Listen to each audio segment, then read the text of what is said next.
Olá, hoje vamos falar sobre os resíduos sólidos e o grupo que irá apresentar é Felipe Porteiro, Mariana Chentrito e Vitória Tapeti.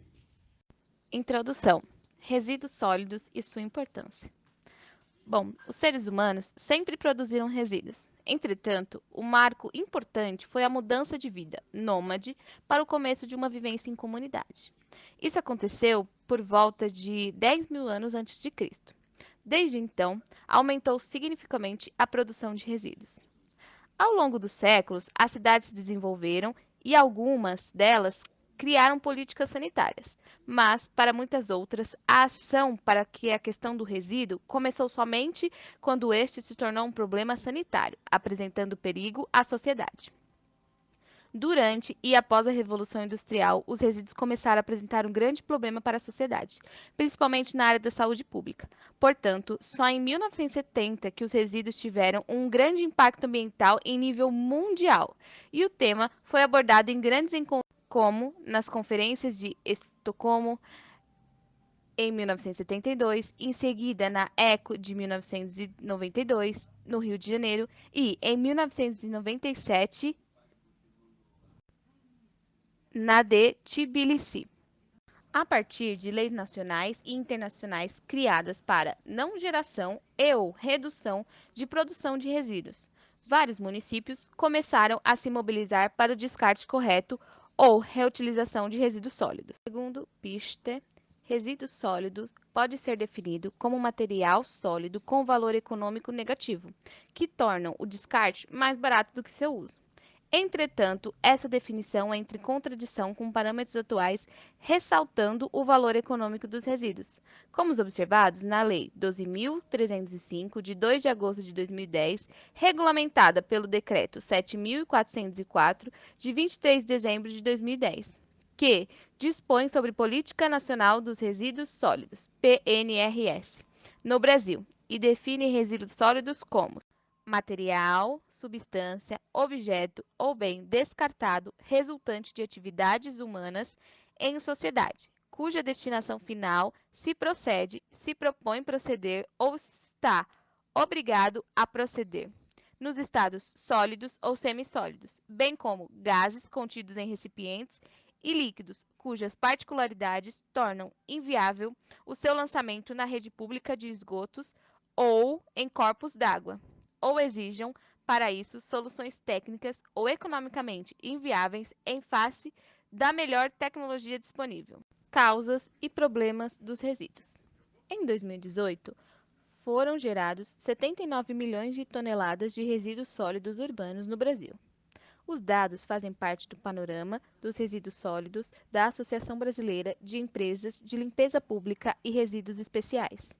Comparando com os países da América Latina, o Brasil é o campeão em geração de lixo, representando 40% do total gerado na região, cerca de 541 mil toneladas dia, segundo a ONU Meio Ambiente. O restante, 40,9% dos resíduos coletados, foi despejados em locais inadequados por 3.352 municípios brasileiros, totalizando mais de 29 milhões de toneladas de resíduos em lixões ou aterros controlados, que não possui o conjunto de sistemas e medidas necessário para a proteção do meio ambiente contra danos e degradações, de danos direto à saúde de milhões de pessoas. Os quase 3 mil lixões identificados no Brasil em junho de 2017 afetam a vida de 76,5 milhões de pessoas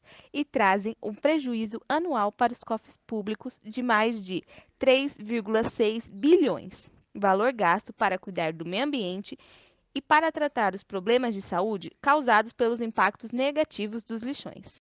Os resíduos são classificados como tudo aquilo que é sobra de um determinado produto e que podem ser reutilizados ou reciclados e gerar um valor econômico.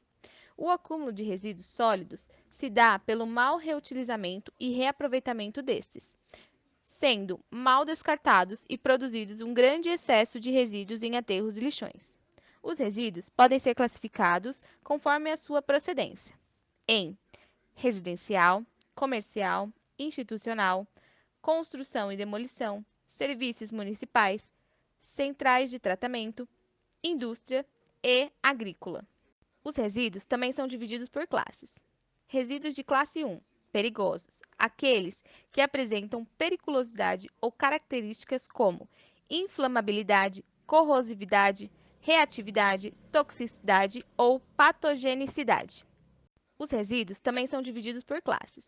Resíduos de classe 1, perigosos, aqueles que apresentam periculosidade ou características como inflamabilidade, corrosividade, reatividade, toxicidade ou patogenicidade. Tintas, solvente, lâmpadas fluorescentes e pilhas são exemplo dessas classes de resíduos. Agora, nós vamos falar sobre os resíduos da classe 2. Eles são não perigosos e são divididos em duas outras classes. Os resíduos de classe 2A, que são não inertes, são todos aqueles resíduos que não se enquadram nem como resíduos perigosos, que é o da classe 1, e nem como resíduos inertes, que são o da classe 2B, podendo apresentar propriedades como biodegradabilidade, combustibilidade ou solubilidade em água. Matérias orgânicas, papéis e lodos são exemplos desses resíduos não inertes. O próximo são os resíduos de classe 2B. Esses são os inertes. São aqueles que, se amostrados de forma representativa e submetidos a um contato dinâmico e estático com água destilada ou desionizada, a temperatura ambiente, não tiverem nenhum de seus constituintes solubilizados a concentrações superiores aos padrões de potabilidade da água. Por meio dessa classificação, é possível observar o quão permeados os resíduos estão na sociedade e o quão importante é estudá-los, uma vez que, estudando, melhora-se a coleta, o tratamento e a disposição final, pois envolve uma grande utilização de tecnologia, afeta os aspectos ambientais, sociais e econômicos, incluindo os seus custos quando descartados de maneira incorreta. Alguns estudos mostram que tem sido crescente o número de pesquisas que abordam os aspectos dos resíduos sólidos, demonstrando a importância dessa área para a sociedade e a academia científica. Vale ressaltar que alguns países já têm uma tecnologia muito melhor do que a do Brasil para a reciclagem de seus resíduos sólidos, como, por exemplo, tecnologia para reciclagem de preservativos, reciclagem de absorventes e reciclagem também de fraldas descartáveis, que atualmente no Brasil nós não vemos essa tecnologia sendo utilizada aqui. Algumas precauções que podemos tomar para que haja um menor acúmulo de resíduos sólidos é a separação entre materiais recicláveis e orgânicos e maior investimento pelo governo em propagandas de conscientização para essa separação dos resíduos. O descarte de itens não orgânicos de forma correta e consciente. O reaproveitamento de sobras e a realização de compostagem doméstica. Além disso, o investimento por parte de empresas em materiais biodegradáveis em suas embalagens e em produtos descartáveis também podem ajudar para que tenha essa diminuição do acúmulo de resíduos sólidos. Por exemplo, na imagem ao lado, damos como um exemplo o copo descartável biodegradável.